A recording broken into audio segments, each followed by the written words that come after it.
Hello, it's TLB TOPLIST Thursday time. Yep, Toplist Thursday. And this time, it's not a regular top 5. No.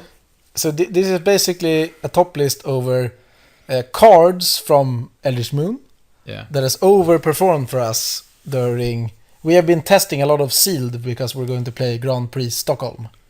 And that's sealed. This weekend. Yeah, it's this Saturday and Sunday. And we have... at least twice we have played some sealed with our friends and tried to test build pools. Yeah, I think we built like 4 pools individually. Yeah, and then looked at each other's pools. So and we have played some matches against each other, and we were going to take some cards from each color that has, I guess, overperformed for us during testing. Yeah, I guess if you compare it to maybe what we thought when we first looked at the spoiler. And compared to the pre-release when we didn't really know. When we didn't really know. So this time we're going to go through all the colors and starting with white. Yeah, and there we have the lonely steadfast Cathar. Yeah, only one card actually that wasn't on our... we're not going to take cards that we knew were good and that also has been good. No. So we're not going to take the Tapper or Murder or stuff that we already said in our top lists earlier. This is cards that has popped up later. This is just a common 2-mana 2/1. Yep. But it's actually pretty good because it gets +0/+2 when it attacks. It's very good in like green-white human. Tend to go aggro. Green-red aggro altogether. It's annoying to block. Yeah, and early the opponent's 2-drops will probably not have 3 power or 3 toughness. No. And this will be like a free attack, basically. Yeah, basically. And when you get some Hamlet captains out and stuff, this thing grows. Yeah, it scales, so it's a 3/4 attacking. Yeah, and Hamlet captain is a example of a card that we knew looked good, and it has also been good. So we're not going to take it up here. No. But Steadfast Cathar is solid, and that's all for white. So we move on to blue now, and there we have 2 cards. And one of them that I don't think we had it in our best common list. No. When we looked at the spoiler, but Spontaneous Mutation. It's a 1 blue enchantment aura, but it has flash. So it's basically an instant, but it also stays on. And enchanted creature gains -X/-0, where X is the number of cards in your graveyard. Yeah, and it tends to be more than just -1, -0, or because when you play this, you don't play it on turn 1. You play it like a combat trick on turn 5, or and if you're blue, there could be a lot of self-mill going, and if you're blue-black, there could also be delirium and self-mill, so you want to put stuff in the graveyard. Yeah, and if you just have 3 cards in the graveyard, this is good. It's still good, and it's basically what the card says. It's a combat trick that gains you the advantage in a combat. Yeah, and if it doesn't die during combat, it still stays on. That's the good thing about it. So it has overperformed, especially for I played a blue-black deck earlier. Yeah, I had 2 of them, and they were really good, both of them. Yeah, and I don't think they are super good if you have like 3, 4, 5. No, because I didn't have any removal. No, and then you want 1 or 2 you want. Yeah, I think. And the other card in blue is the Geist of the Archives. We had it as a card we had it as a maybe card that we wanted to look at, and now you have played with it. I played with it and against it. It's very good to play with and very annoying to play against. Yeah, because it holds off all the 3 power attackers. And there are a lot of them. A lot of them, because of all the 3/2s running around. And 3/4s. And 3/4s, and there are a lot of attackers that this just stands in the way like a wall. Yeah, and the scry part is still good. Yeah. And it's even better than the Sigil Starfish, because that you had to tap. Yep. This is of course you have to remember the trigger in the upkeep. And I guess you could scry end step and then upkeep scry with the Starfish. So you could save up for a double scry if you really needed a removal. So and it was cheaper. It was 2 mana. Yeah, but it's still very good. It's very good, and in the right deck, I guess I'm not going to say every deck wants it or anything like that, but the blue-black deck probably wants it, the blue-white deck probably wants it, blue-green deek probably wants it, so basically all the blue decks, maybe not, and the blue-red spell deck wants it too. Sure. So, a good card. So that's all for blue. Moving on to black, we have 2 cards. We have first Skurstag Supplicant. We did not have this in our comments. No, we did not. Just the first glance of it was pretty boring. Yeah, I think 3 mana, 2/3 with some random ability, but it's actually it's not black and red doesn't have that many madness enablers. The new set. Because you had like 7 madness cards in time, my pool, and no madness enablers. Yeah, and so having the discard outlets, I guess you have the 2 mana 2. You have the Olivia's Dragoon, but that's about it.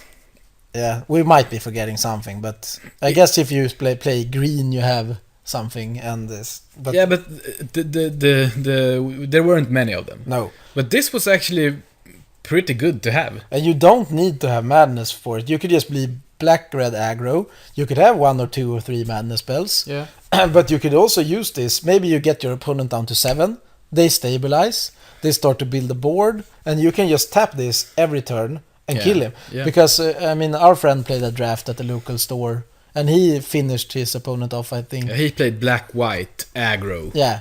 And he finished them off once or twice with this card alone. Mm-hmm. And, it's not for every deck, but it's decent in a Delirium deck. It's a decent blocker, and maybe you pitch your last card for Delirium if you really want to. It's good in the black-red aggro deck, I think. And you can also play black-white aggro where it could be decent. Yeah, it fits in a lot of decks, that's why it's good. Yeah, and it's not broken or anything, but it's better than we thought earlier. And the other card we have that we really overlooked because it looks very bad. It's a 3 mana 1/1. I don't think we overlooked it. We didn't bring it. We didn't take it because we thought it had just one place in one deck. Yeah, but Liliana's Elite is basically playable in most decks with a lot of creatures. Yeah, all creatures die. Yeah. So obviously you don't play this on turn 3. You can play this on turn 3 you can play as it a on 1/1. turn 3 as maybe a 1/1 or a 2/2.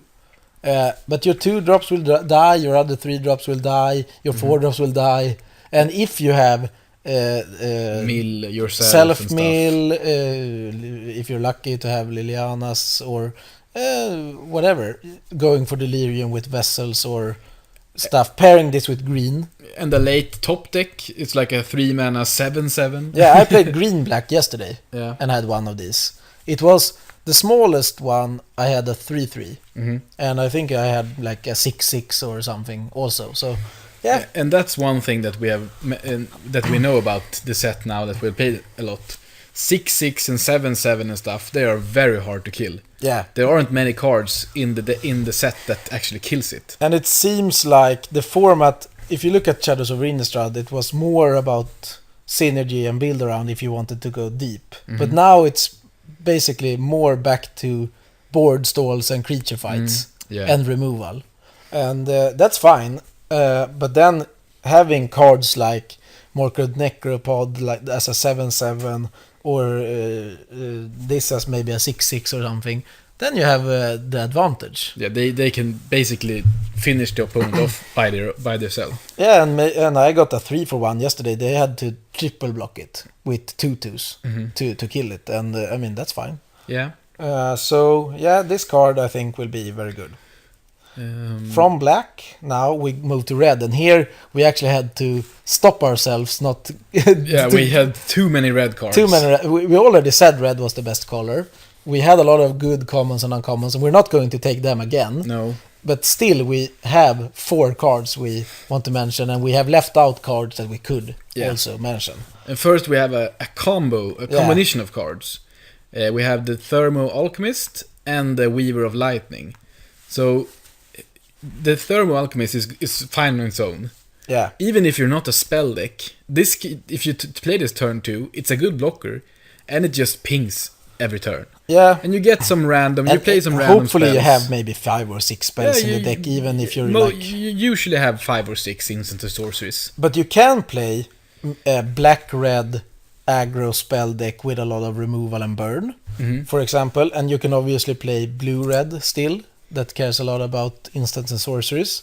And both of these cards, I mean, the Weaver of Lightning is a 1/4 reach, so it's also very good against good flying, which can be a problem in black-red and blue-red. Sometimes maybe just flyers run you over. And there are a lot of 1 toughness creatures. Yeah, a lot. So this guy, I mean, I played against it on the pre-release. I had a white-green deck with a lot of creatures that actually died to it. And I couldn't board stuff in because I didn't have much else. No. And my opponent had 2 Weavers and 2 Alchemists. And he just ran me over. Yeah, and our friend played like 3 Alchemists and 2 Weavers yesterday. Yeah. And and we tried the dual decks. Yeah. Where they were really good. So the combination of these 2 cards, they are still fine on their own, but together and in the right kind of deck, they're super good. I think good. Blue-red or black-red, for example. Yeah. You could, because then, in blue-red you really care about having good block. The few creatures you have should be either finishers late or stabilizers early. And then you play your spells around it, removal, burn, card draw, all that stuff. And these can just ping. I mean, if you play 2 spells, you kill off a 2-drop with Weaver. And if you play 2 spells, you can do 3 damage with the Alchemist during a turn. During 1 turn. Yeah. So that's the first 2 cards from red. Yeah. And then we also have Spreading Flames. This was the 7-drop. Yeah, we were unsure about this card because it was so expensive. But it is instant. It's basically Cone of Flame, but Cone of Flame was 5 mana. So I still think, and it could go to player. Yeah. I still think Cone of Flame was better. Cone of Flame was better, but this is also very good because Cone of Flame you couldn't kill a 6 toughness creature. No. This can kill 6 toughness creatures. Yeah, and I think Cone of Flame needed 3 targets. So if there only was 1 creature out, you couldn't just get a 3-for-1 or no, you couldn't kill 2 guys and do the last to the opponent. I mean, this you can just shoot in 1 creature if you really need to. And as we said before, there are a lot of 1 toughness, 2 toughness creatures. So it's very easy to get a 3-for-1. Yeah. We saw it yesterday twice, and we saw it on the pre-release too. So I think this card, in sealed especially, it's very good even to splash. 7 mana is pretty much in draft, but as we said before, this is more of a board stall kind of format. Yeah. At least that's what we feel after playing it. Yeah, we haven't played like a million games. We have played like some sealed and like our draft or 2. Yeah. But this card in sealed, I mean, we often see people play maybe white green or white black, and they maybe don't have enough removal, and then they just splash red for Spreading Flames and the next card that we're going to look at. And this is a card we were talking about. Savage Alliance, the 3 mana Escalate 1 card. The really key thing here is the escalate cost. Because it's so cheap. It's so cheap. I mean, for 5 mana, you get trample to all your guys, which is relevant. You shoot something for 2, and then everything they have for 1. So you basically shoot something for 3. You have to pay 6 mana for that. If you escalate it 3 times. No, but you escalate twice. You play, but then you don't for Savage Alliance, trample. you can choose trample. Okay, yeah, of course. And then of course, escalate 1, escalate so 5 mana. You get it all. And I mean, you can kill off. I've actually had this played against me when I had the legendary angel, not Bruna, Gisela out, and maybe a 2-1 and something. And I mean, this can kill Gisela, kill off the 2-1, and give the whole team trample and maybe swing for the win. Yeah, and it's instant, so you can do this whenever you want to. And this card is very good. It's very it's so good that you splash it without any fixing because it's so good. I wouldn't go that far if I didn't really have to, but basically you could. In sealed, we have seen a lot of players do that. Mostly everyone except you. Yeah, I don't like bad mana, but I mean this card is very good. It's very, very good. In limited. So that was all for red. And I mean, we could also mention cards like Brazen we had Wolves more. And some of the flip werewolves, but we already knew they were pretty good. So moving on to green. First we have the Backwoods Survivalists. We had it on our list. Yeah, it's a 4-mana 4/3, and we were concerned about the 3 toughness, but we didn't know how good Delirium would be. No, but it's very easy to get Delirium. Yeah, you got Delirium turn 2 yesterday. Yeah, with Grapple with the Past. Turn 2 grapple the past from the past. And I mean, I got Delirium. If you build a Delirium deck, you can get it pretty easy. Yeah, and turn 4, play a 5/4 trample. Yeah, it's very big. annoying to play against. And the 4 toughness there is very good. And it's a beater. So, I mean, we knew it was good, but I just feel it has been better than we thought. Even better. So, and also another card that I had on the pre-release and you played with yesterday. And I played against it. Yeah, Tangled Claw Werewolf, and 2 green and 2 generic for a 2/4. It can block an additional creature, which is good. Yeah, so if they have like, I don't know, 2 2s and 1 2s and stuff, it can block them and it doesn't die. No, and then I like all these Megamorph guys that can transform for. I mean, later in the game. And the key thing about this card is the transformed one. Yeah. Because it's basically pay 7 mana to get a 4/6 vigilance that has to be blocked. Yeah. So when I played it, it just killed my opponent's entire board. And it can still block an additional creature. Yeah. And a 4/6 that can block twice. And it has vigilance, so it never stops. No, how do you attack through this? You can't. No, I mean Except if you don't have Gisela like you had. Yeah, I had Gisela with +2/+2 on it. Yep. Played Gisela and then turn after play Faith Unbroken on Gisela. Exile my best creature. Yeah, that was nice. No. But yeah, this card is very solid, and I think most of these new werewolves, both green and red, seem very, very good. But we cannot take them all. I like the mana guy. I like the 3/1. You all do that too. The Skrill Howler, yeah. Yeah. But I mean, we cannot take them all. No. So and a card I played with yesterday, the Noose Constrictor, 2 mana 2/2 reach. Reach is good. Yeah. And I mean, whenever you want to, you can discard a card and you can pump it +1/+1. Yeah, so the annoying part about this card is that if you attack, you have 5 cards in hand. Your opponent, if he's low on life, he has to block it. Yeah, I mean, if you play green-red, for example, you usually beat down, and you also have some madness cards in red that are good. Just, I mean, even... You have some vampires, some burn spells, you have a lot of stuff. Yeah, and in Shadows you had burn spells, and in Eldritch Moon you have burn spells, and if you have 4 cards in hand, I mean, you could have other good attackers and attack with this, and they don't know really how to block, and you can just answer by discarding if they have a removal spell. Mm-hmm. I think this is overperformed. It's a bear with very high upside, I think. Yeah, and if you don't want to discard, you don't have to. And it doesn't even have to be in a madness deck. No. You can just discard 5 random cards. I played this it is a 7/7. In white-green, I played it in black-green, and it felt good both of the times. Yep. I mean, it can also enable Delirium if you want to. Yeah, very, very easy. So I like this card. Yeah, and the last card is a non-colored one, the Cryptolith Fragment, and it's very good for 2 reasons, I think.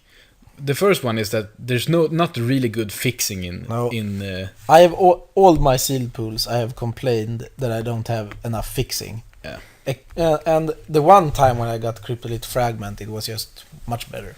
Yeah, it's very good fixing, and the other part is it pings every turn. It pings you as well. Yep. But if you're both under 10 life, then it's a fast clock. Yeah, that guy is very good. It's a It's a 1/4 flying death touch. Yeah, so basically A good blocker. very good blocker. And when you attack, it's a 4/4 flying. Yep. Basically, because and even if they have a blocker, I mean, the trigger happens. So if they're down to 3 life, they have a 4/4 flying out, you attack with this, And they die. they die even though they can block. Yeah. And that's very annoying. So this Aurora thing has been very good, and the fragment part is also very good. Okay, so Yeah, I guess this was the top list of the cards that weren't already high on our earlier set review that we feel have overperformed while we have played this week. yeah, and we hope that we can play that you get your same seal pool on the Grand Prix. Yeah, So you because got yesterday when I opened, I had Gisela, I had Liliana, I had the Distended Mindbender. And this, I got a 2-for-1 from it, I guess, almost every time I played it. you basically, if you don't play it too late, Yeah. then you basically Yeah, if you always draw it get- very late and they don't have any cards, but I mean, it's still, then you can just play it. It's a 2-for-1, and in best case the 3-for-1. If you get value from the sacrifice. But it's a very good card. And yeah, this was the top list over cards that has overperformed so far while we have tested. And for this weekend, tomorrow we will start doing our draft videos. Yeah, tomorrow it will be released. Late evening in Sweden, but we will try to do one. We will play. And this weekend we will be playing the Grand Prix. Yeah, hopefully both days. Yeah, hopefully. If we open We'll see. a We'll good see. pool again. Okay, so That was all for this top list. Yeah, be back tomorrow to watch the Yeah, draft, we'll have something up this weekend at least. at least. Yeah. Okay. See you later. Bye.